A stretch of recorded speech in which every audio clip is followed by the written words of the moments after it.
மழைக்கால கூட்டத்தொடர் நேற்று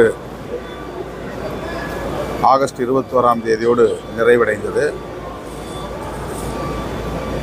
இந்த கூட்டத்தொடரில் கடைசியாக அவர்கள் அறிமுகப்படுத்திய 3 சட்டங்கள் நாடாளுமன்ற ஜனநாயகத்தையே குழி தோண்டி புதைக்கும் மிக மோசமான சட்டங்களாகும். 30 நாட்கள் விசாரணை கைதியாக சிறையில் இருந்தால் போதும் முதலமைச்சர், அமைச்சர் மற்றும் பிரதமர் ஆகிய பதவிகளில் இருப்பவர்களை அந்த பதவியிலிருந்து நீக்க முடியும் என்கிற சட்ட மசோதாக்கள் எதிர்க்கட்சிகள் மிக கடுமையாக எதிர்ப்பு தெரிவித்த நிலையில் நாடாளுமன்ற கூட்டு நடவடிக்கை குழுவுக்கு இப்போது அனுப்பியிருக்கிறார்கள். பாசிசத்தின் உச்சம் என்று சொல்லக்கூடிய வகையில் இந்த சட்டங்களை பாஜக அரசு அறிமுகப்படுத்தி இருக்கிறது. ஏற்கனவே சிஏஏ, என்பிஆர், என்ஆர்சி போன்ற சட்டங்களை அறிமுகப்படுத்தினார்கள். ஒரு கடுமையான எதிர்ப்புக்கு மத்தியிலே நிறைவேற்றம் செய்தார்கள். ஆனால் அதை நடைமுறைப்படுத்த முடியாத நிலை உச்சநீதிமன்றத்தால் ஏற்படுத்தப்பட்டிருக்கிறது. மீண்டும் அதிலிருந்து ஒரு படிப்பினையை பெற்றுக்கொள்ளாமல் மிக மோசமான ஒரு கருப்பு சட்டங்களை அறிமுகப்படுத்தி இருப்பது நாடாளுமன்ற ஜனநாயகத்தின் மீதான ஒரு பாசிச தாக்குதல். நாட்டு மக்கள் விழித்துக் கொள்ள வேண்டும். அவர்கள் தமிழ்நாட்டிலும் காலூன்ற துடிக்கிறார்கள். தமிழ்நாட்டு மக்கள் மிகவும் எச்சரிக்கையாக இருக்க வேண்டும்.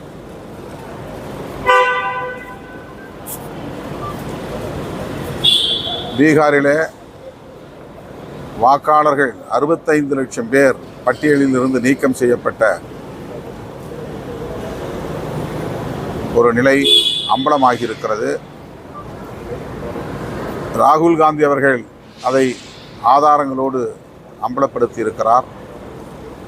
அது குறித்து விவாதிப்பதற்கு இந்த கூட்டத்தொடர் முழுவதும் எதிர்க்கட்சிகள் கோரிக்கை வைத்தும் அதை ஒரு பொருட்டாகவே இந்த அரசு எடுத்துக்கொள்ளவில்லை.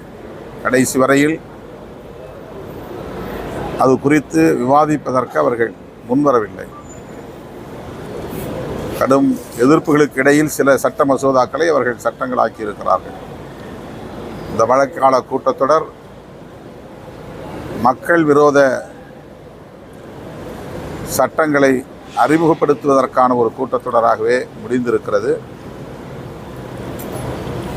பாஜக அரசு பாசிச அரசு என்பதை உறுதிப்படுத்துவதற்கு இந்த கூட்டத்தொடரே ஒரு சான்றாக அமைந்திருக்கிறது.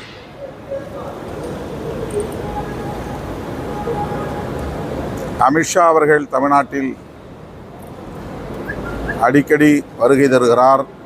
அவ்வப்போது தாமரை மலரும் என்று குறி சொல்லுகிறார்.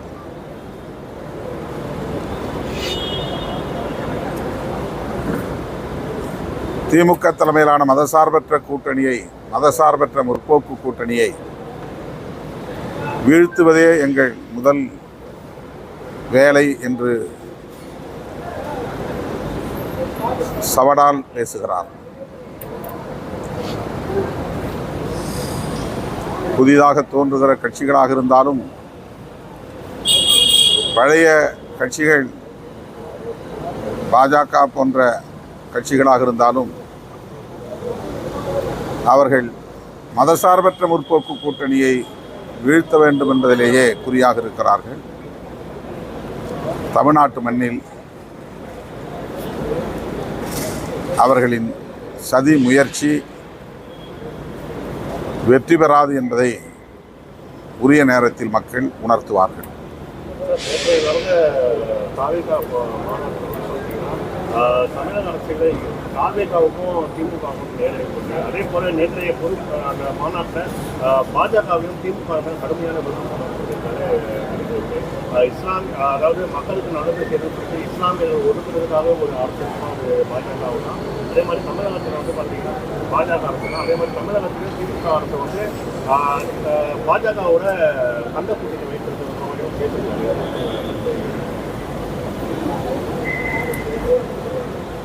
தமிழக வெற்றி கழகம் நடத்தியிருக்கிற 2வது மாநில மாநாடு வெற்று கூச்சல்களுக்கும் ஆரவாரங்களுக்கும் அடையாளமாக இருந்திருக்கிறது. உருப்படியான எந்த கொள்கை கோட்பாட்டு முழக்கம் இல்லை. ஆக்கப்பூர்வமான செயல் திட்டங்கள் அறிவிக்கப்படவில்லை. திமுக வெறுப்பு, திமுக வெறுப்பு, திமுக வெறுப்பு என்பதே அந்த மேடையில் அவர்கள் உமிழ்ந்த அரசியல். ஆட்சிக்கு வருவோம், ஆட்சிக்கு வருவோம் என்று ஆர்ப்பரித்த பகல் கனவை கூச்சல்களாக முழங்கிய முழக்கங்கள் தான் அங்கே காணப்பட்டது. கட்சி தொடங்கி இத்தனை ஆண்டுகள் ஆகியும் 2 மாநாடுகள் நடத்தியும் அவர்களது கொள்கை கோட்பாடுகள், செயல் திட்டங்கள் என்னவென்றே அவர்களுக்கே இன்னும் புரியவில்லை என்பதை இந்த மாநாட்டில் அவர்கள் எழுப்பிய கூச்சலும் வெற்று ஆரவாரங்களும் நமக்கு உறுதிப்படுத்தி இருக்கின்றன. இத்தனை லட்சம் பேரை திரட்டி வெறும் சவடால்களை மட்டுமே முன்வைத்திருக்கிறார். திமுக வெறுப்பை மட்டுமே உமிழ்ந்திருக்கிறார் நடிகர் விஜய் அவர்கள். அவருடைய பேச்சில் ஆக்கப்பூர்வமான எந்த கருத்தும் இல்லை, கருத்தியலும் இல்லை.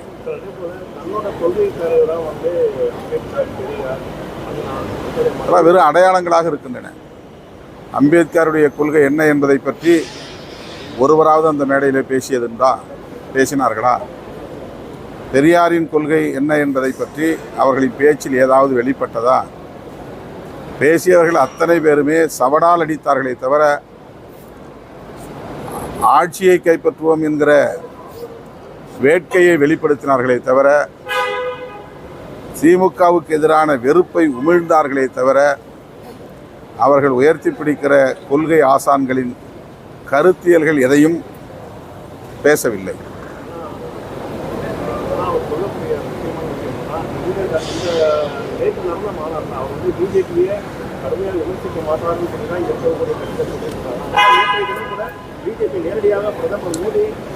அதாவது பாஜகவை கொள்கை எதிரி என்கிறார், திமுகவை அரசியல் எதிரி என்கிறார். இது ஏற்கனவே சொன்னது தான். மீண்டும் அதையே ரிப்பீட் செய்திருக்கிறார். கொள்கையும் அரசியலும் வேறு வேறு அல்ல. அரசியல் இல்லாமல் கொள்கை இல்லை, கொள்கை இல்லாமல் அரசியல் இல்லை. திமுக அரசியல் எதிரி என்றால் அப்போ திமுகவினுடைய கொள்கை இவர்களுக்கு எதிரி இல்லையா என்ற கேள்வி எழுகிறது. பாஜக கொள்கை எதிரி என்றால் பாஜகவின் அரசியல் இவர்களுக்கு எதிரி இல்லையா என்ற கேள்வி எழுகிறது. அதிலேயே அவர்கள் ஒரு குழப்பத்தில் இருக்கிறார்கள். வெறும் தேர்தல் அரசியலுக்கான பகையாக திமுகவை அவர்கள் கருதுகிறார்கள். அவர்களை ஆட்சி அதிகாரத்திலிருந்து அப்புறப்படுத்திவிட்டு தாங்கள் ஆட்சி அதிகாரத்திற்கு வருவோம் என்று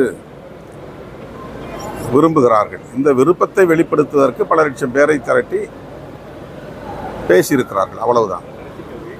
அதே போல புதியதாக கட்சி தொடங்கி வரக்கூடியது அதிகாரத்தில் இருக்கிறவங்களும் எதிர்க்கிறவங்களும் வளர்ப்பாங்க. அதே மாதிரி இப்போ ஒரு கட்சி வருதுன்னா அவங்க வந்து அதிகாரத்தில் யார் இருக்கணும் அவங்கள கேள்வி கேட்கறவங்க வளர்ப்பாங்க. இப்போ அதிகாரத்தில் வந்து பாஜகவும் திமுக அந்த அதிமுக இல்லையா? இப்போ அதிகாரத்தில் இருக்கிறவங்க கேள்வி அதிகாரத்தில் இருப்பவர்களை கேள்வி கேட்பது, விமர்சிப்பது பிரச்சனை இல்லை. ஆனால் அவர்கள் அதை தங்களுக்கான ஒரே அரசியல் கோட்பாடாக மட்டுமே வைத்திருக்கிறார்கள். அதுதான் அவர்களின் கோட்பாடு, அதுதான் அவர்களின் கொள்கை என்பதைப் போல மீண்டும் மீண்டும் அதையே வலியுறுத்துகிறார்கள். மற்றபடி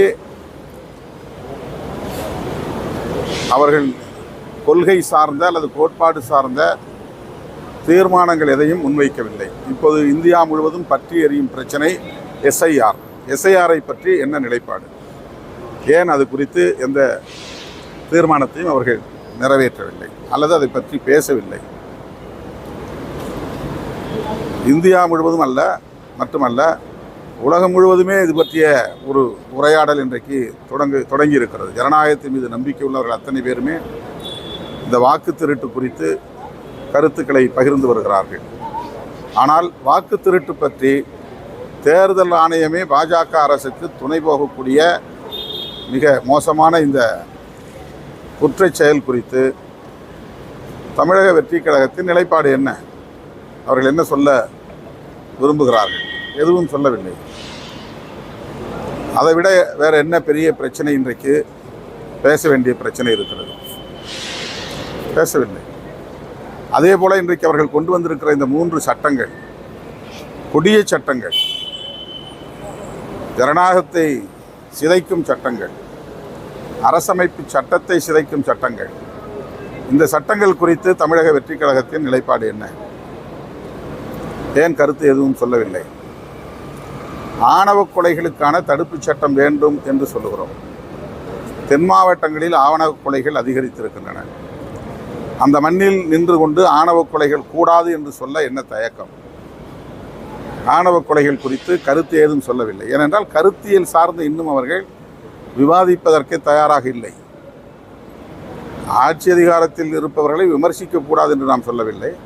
அதிகாரத்தின் மீது இருக்கிற வெறி திமுக மீதான வெறுப்பாக மாறுகிறது, அவ்வளவுதானே தவிர கொள்கை சார்ந்த விமர்சனங்களாக இல்லை. அதிமுக பற்றி என்னன்னா, எம்ஜிஆரால் உருவாக்கப்பட்ட கட்சி இப்பொழுது அருமை கட்சியாக யாரு? விஜய் வந்து எம்ஜிஆரால் உருவாக்கப்பட்ட ஒரு கட்சி இப்பொழுது அருமை சாசனமாக அதிமுக காட்டியிருக்காரு. இது குறித்து அது அதிமுக தான் அது குறித்து பதில் சொல்ல வேண்டும். நான் எம்ஜிஆரை பற்றி சொன்ன உடனேயே